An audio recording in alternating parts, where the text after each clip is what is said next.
Welcome to the Band Director Bootcamp podcast, the go-to place for busy band directors who want practical to build programs while maintaining balance in their lives. This podcast is brought to you by the Empowered Music Educator Academy, where we help directors like you find efficiency, sustainability, and impact in your teaching and leadership. And speaking of impact, our platinum sponsor, Kennelly Keys Music, has been serving musicians with a commitment to quality, reliability, and exceptional service. Whether you need top-tier instruments, expert repairs, or trusted advice, they've got you covered. Now, let's dive in and set the tempo for success.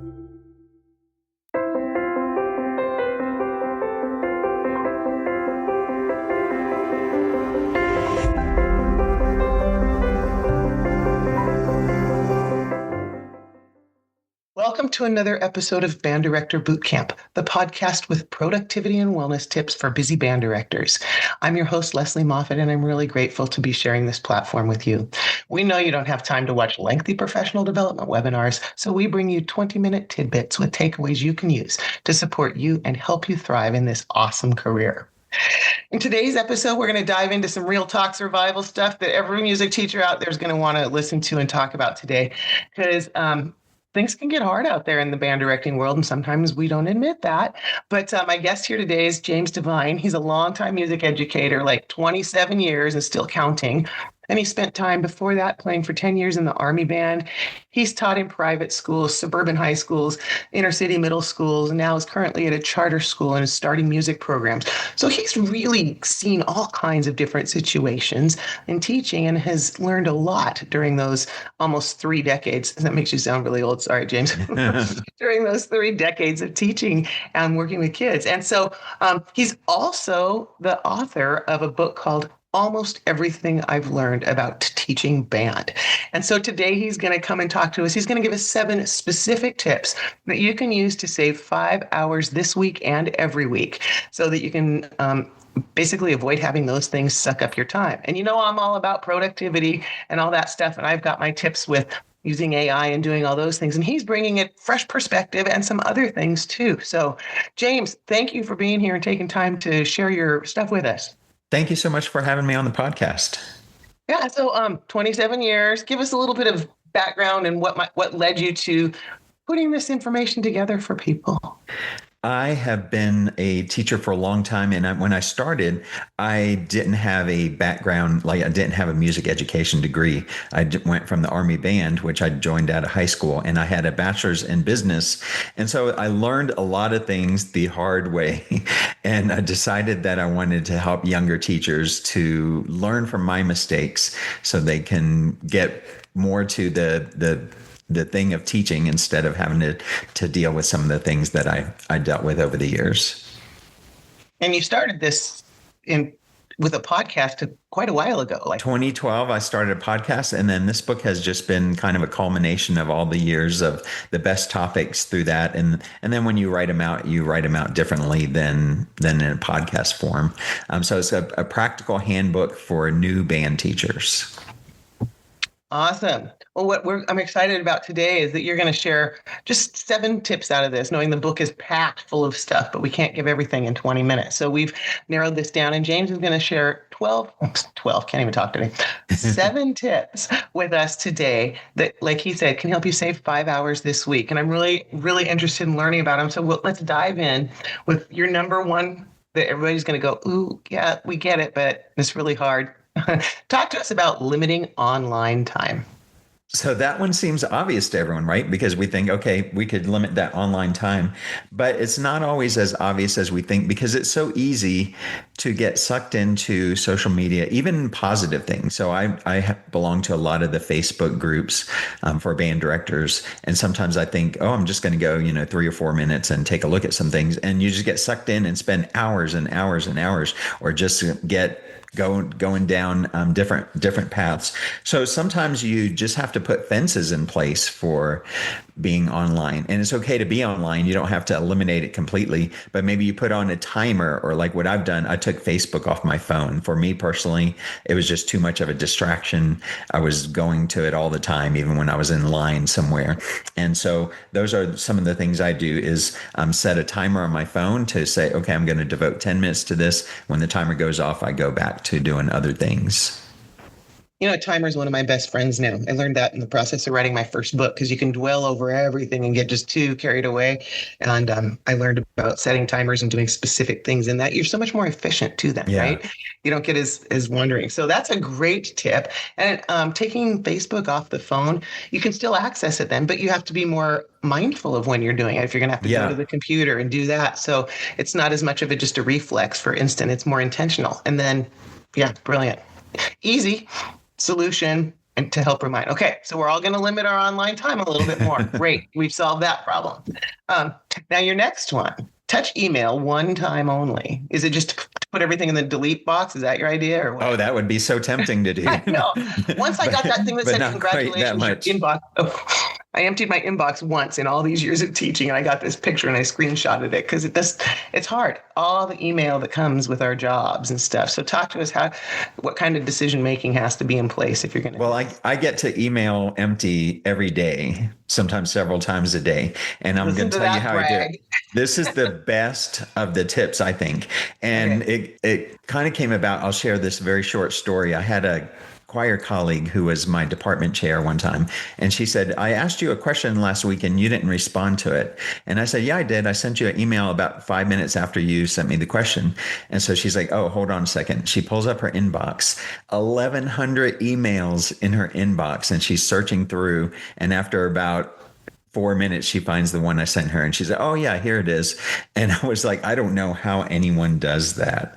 And so here's the way to get through the emails. First of all, you can just do. So if it's something you can do, then get it done with. And this will apply to another rule a little bit later too, but just get it done and out of your inbox. So if it's something that you need to answer, if your boss says, hey, what time are you going to be here tomorrow? Just answer that, send, and then now you're done with it. The next thing is to delegate. So if you get an email and you know it's not you, so maybe it's really a question for the counselor, then I will respond to it right away, go kind of under that do thing, but I'll also copy the counselor on it, and I'll say, hey, thanks for your email, but this doesn't really apply to me. I'm copying the counselor, and they're going to be the one to answer that for you. And so I've just now delegated it. It's out of my inbox. I don't have to worry about it. You can defer. And so what you can do for defer is if it's not something you can do right now, put it somewhere besides in the inbox, but maybe put it in your calendar, or set a reminder that you need to do something, because it might be something you don't know the answer to yet. And you should still probably respond and say, hey, I don't know what the answer is, but I'll get back to you in 2 weeks. And then you put that in your planner or in your calendar and you get back to it, but take it out of your inbox. Then the fourth one is file. I have about 20 different folders that I've created on my computer, because we get sometimes those emails. Maybe it's a email about that new cool metronome that we might need, but we don't want to deal with it right now, but we don't want to get rid of it because it might be something we want. So maybe you're looking at metronomes, so you have a file called metronomes, and you just put it into that file. I create new files all the time, and sometimes I delete ones. So for example, on my computer, I have one for All City Band. And so when I get an email for All City Band and I've done the things I need to do, I file that, and then I don't have to think about it. It's there if I need to go back to it. And then my favorite, and I wish I could sometimes do this for almost all the emails, delete. So if you're not sure if you're going to need it, or if it's not something like usually it's something it's not from your boss or parent or colleague, but you might you're thinking, oh, I might be interested in this, just delete it, because you can always look it up these days. An example might be if you get info for a festival and you're not sure it's a new festival for you, and you're like, I'm not sure if I want to do that, and just delete it. And then if it comes back to your mind, or if you're like, oh, I need to find another festival, you'll be able to find the info for that pretty easily. Those are great tips, really good ones. It's the organization piece that can really save us time in the long run. And that's a big piece of what you're talking about there. So. Yeah. Cool. That one probably saves me the most time each week. And I don't have notifications on for my email. So I have about 5 times a day. Some people say that's even too much. 5 times a day, I go and check the email. And then I go through this process for all of them. All right. Talk to me about number 3, which is follow the rules. What rules are you talking about? So there's just one rule in follow the rules, and that's the 2-minute rule. So if you can do the email or answer it in 2 minutes, then you should answer it. One time I was in charge of a jazz festival, and all I needed to know, we were providing pizza. All I needed to know was approximately how many students are you bringing? I didn't need to know their names or their grades or anything. And it was like pulling teeth to get the directors to answer me. They could have answered me in 3 seconds and not had to have any thought to that email again. I didn't need an exact number. So if you can get something done in 2 minutes or less, then just do it. Answer it and take it out of your inbox. I've started to apply that rule around my house. If I can do something in 3 minutes or less, like take the trash out or do this, instead of just walking by it 100 times and being annoyed that it needs to be done. And that makes a big difference. Yeah, and I think I said I applied it to email, but that's for everything. The 2-minute rule. Even if another good example, when school starts here in the fall, there's probably going to be a time I go to my box and the secretary is going to want a form filled out that has my license plate number or description of my car. I can be done with it in 2 minutes, hand it right to her, and I don't have to have it accumulate on my desk with everything else. Yep. Good stuff. All right. So now we're saving a couple hours right there with these first 3 that you've given us. But I like number 4, and I'm curious when you mean control your meetings. Now, is that ones you go to, or when you get there, get down to business? Talk to me about that one. So a lot of times we think that we have to be at every meeting, and we have to kind of dig deep and maybe read into what is necessary. The first school I taught at, we had a graduation meeting every year. And somewhere in the middle of the meeting, the head of school would say, Mr. Devine, tell me about I was responsible for booking the sound system for the graduation ceremony. Tell me about that. And I would say, well, we have the contract, we're making the payment. And he'd check off his box and he went down to his next list. I spent an hour in that meeting, and I thought all he wanted to know was, what did I have everything ready? So the next year, he told us about the meeting coming up, and I told him that I'd responded by email, and I said, hey, we've got the sound company coming. I sent them the contract. I put the check request in already to have them paid. They are arriving at 7 a.m. and they're bringing 5 speakers and 8 microphones, or whatever the case might be. And then I would finish that with, do you need me to be at the meeting? And he would always answer no. And so that saved me an hour every year. I'm just doing that. So that can happen. I mean, not all meetings we can control, but there are a lot of meetings we can have some control over and maybe anticipate what the real need or the real purpose of the meeting. And maybe if you've been invited to a meeting and you're just talking about the jazz band that's going to start and you wanted to invite faculty, I don't know what the case might be, but you could say, hey, can I go on at the front of the meeting and talk about this? I just need 90 seconds. And then that way they're not saving you to the end and you have to sit through the whole meeting. And everybody else is tired and they don't want to hear what you have to say, right? Yeah. Okay. Well, band directors tend to be control freaks, so that probably will be an easy one for us to say yes. The next one you're going to talk about is something I didn't used to do. It's scheduling time to get work done. I just used to work and work and work and then work more when I had more time, and like was spinning wheels a lot of the time just because I could. And now I'm much more about, I'm going to get the work done in this amount of time. Tell me about your particular approach to that. So that is a very important thing to help you gain more control of your time. The research shows when we go from one thing to another, our brain takes 5, 10, sometimes 20 minutes to change to that new task. So a lot of people will start working, let's say they're doing their lesson planning. They start doing their lesson planning. They get a notification from an email. So they go to check that email. Oh, it might be something important. I better check it out. And so now their brain has been distracted. And then they go back to lesson planning. And then a student stops by just to say hello. And then another email pops up. And so they get so distracted, they don't get their lesson planning done. And then they're frustrated. And so sometimes you can schedule time to get things done. I'm thinking specifically, like for me, lesson plan. I do that on Wednesday every week.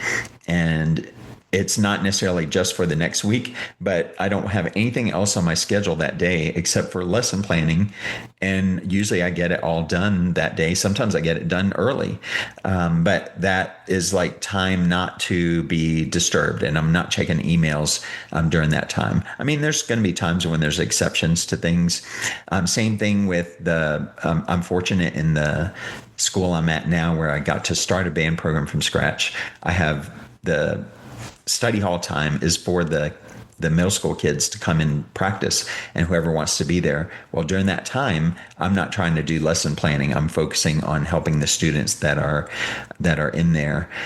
So we can do that. We can, if you know that All City is coming up and you're going to have to do recording, you have to schedule some time to get that done. If you know that you're going to be making copies every week, you can schedule a certain time that you're going to get that done. A lot of times people let email and other things dictate what they're going to do rather than thinking about how to put that into their schedule. I physically write it into my calendar a lot of the times. That these, I'll put work session on my calendar, and then I'll put the tasks that I want to have get done in those.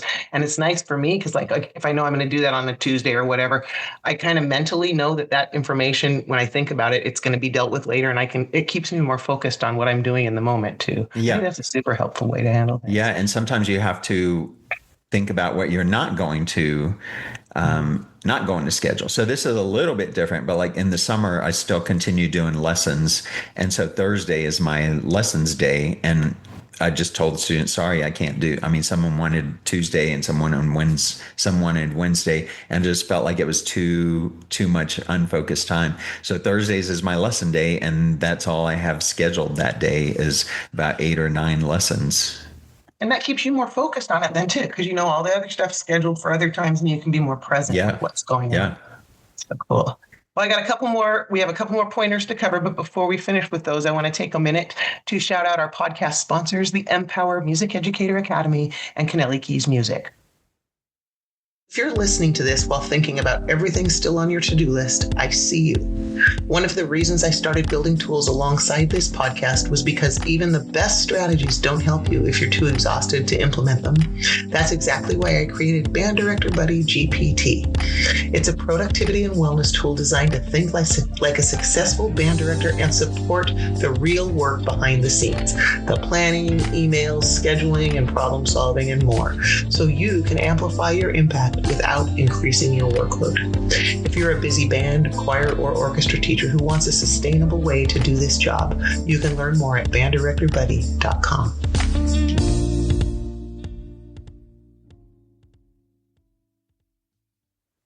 All right, we are back with James Devine, and he is sharing with us so many of the cool tips out of his book called Almost Everything I've Learned About Teaching Band. And he shared with us 5 of the 7 tips for saving time, saving 5 hours this week and every week. And so we've got 2 more to go. One of them, this one, number 6 here, you say, sometimes it's okay not to finish. And the control freak in all of us kind of go, what does he mean? Talk to us about that one. All right. So it might not be what you think it is, but sometimes we get going down a certain path or a certain track or thinking that something might be a good idea. And it's okay to get halfway through and say, this isn't going to be that great. I'll give a couple of examples. When I go to my music teacher conference here in Colorado, there's sometimes I go into a session and it's not exactly what I thought it would be. and I leave. I don't know if all conferences are like that, but here in Colorado, it's acceptable to get up, and sometimes they actually schedule things that cross over each other some, and so people will leave early.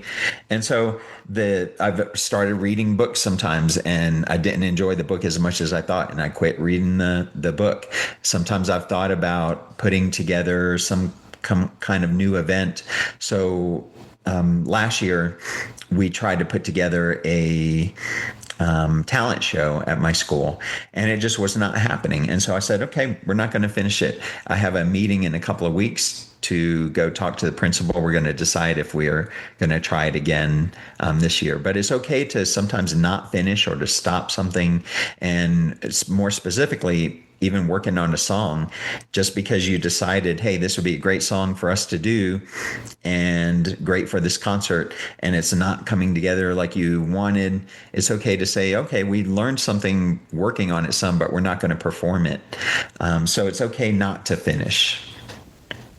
That was a hard one for me to learn. But it's funny because my husband, he'll be reading a book. I'll be like, is that good? Oh, no, I'm not into it yet. And he'll be like 3/4 of the way through it. But by God, he starts it. He's going to finish. I'm like, ugh, I would just give up at the beginning. Didn't like it. All right. And then the last one that we're going to talk about that you're sharing today, something I do with my journals that I sell and the like, of opportunity for weekly review and preview. So the importance of that self-reflection professionally and personally. And how do you use this in your life? So believe it or not, it's probably harder for the younger people to believe this, but I actually have a written calendar. The digital just doesn't work for me. And this may be because of how my brain works, but I start with a monthly calendar where I can see the whole month at a time. And that came about because back in my performing days, there was a time, I still perform, but when I was doing this full time for a couple of years, there was a time I had a concert in Salt Lake City on a Sunday night, and I had a commitment in Colorado Springs, which is about 10 hours drive away, Monday morning. And I ended up driving through the night because I had a weekly calendar. And when I flipped the page, then I didn't realize till like a couple of days before, and I couldn't really reschedule either of the things. So I have a monthly calendar, but then what I do is at the start of the month, I transfer all of that onto a bigger calendar that's weekly. And that gives me a chance to think about it. And so as I'm transferring it to the weekly calendar, it's like, are there subtasks I need to do that I didn't include on the monthly calendar? For example, if my wife's birthday is June 5th. So a week before that, I may go ahead and add to that weekly calendar that I need to go out and look for a gift for her. So I'm not surprised on June 5th and I'm not ready to have a gift for my wife. For me, another time to reflect and reprioritize is Sunday night. I look through that weekly calendar and look at what's coming up for the week.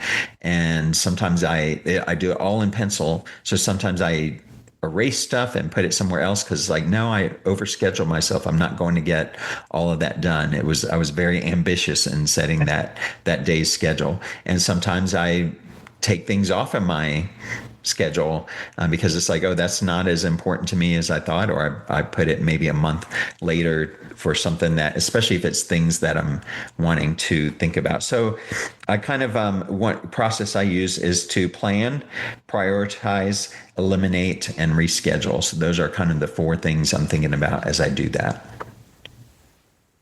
Well, all of the things you talked about are super tangible, things that we can all start to do, like limiting our online time, touching the email just once, following the rules, controlling the meetings, scheduling time to get work done, realizing it's okay not to finish, and then engaging in a weekly review and preview to be more intentional about what you're doing so that you're getting the results you want. So this is an amazing career that we are in. It is so rewarding and so freaking hard a lot of the time that the tools and tips that you've brought forward today are great reminders for us on how we can have this great career going on in a more balanced way.